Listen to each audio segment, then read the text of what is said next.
Hi friends, हा दगडी खलबत्ता आहे. हा आपल्याला 2 तास पाण्यामध्ये भिजवून ठेवायचा आहे. असं केल्यामुळे याच्यावर जी खर असते ती निघून जाते आणि मग नंतर याला पाण्यातून काढून 2 दिवसासाठी आपल्याला तेल लावून ठेवायचं आहे.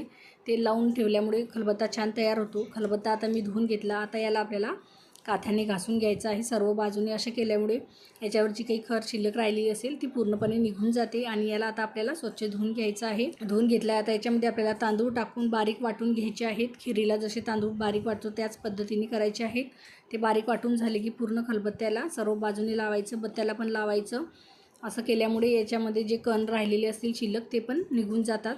आणि हे स्वच्छ आता आपल्याला धुवून घ्यायचं आहे पाण्याने आणि 5 ते 7 मिनिट मस्तपैकी छान सोडून घ्यायचं. खलबत्ता मी आता धुवून घेतलेला आहे आणि याच्यामध्ये आता आपल्याला कोबीची जी पानं असतात ते छानपैकी कुटून घ्यायचे आहेत. ती पानं कुटून घेऊन गर असतो तो पूर्ण आपल्याला खलबत्त्याला लावून घ्यायचा आहे आणि खलबत्ता स्वच्छ धुवून घ्यायचा. अशा पद्धतीने खलबत्ता आपला इथे तयार झालेला आहे.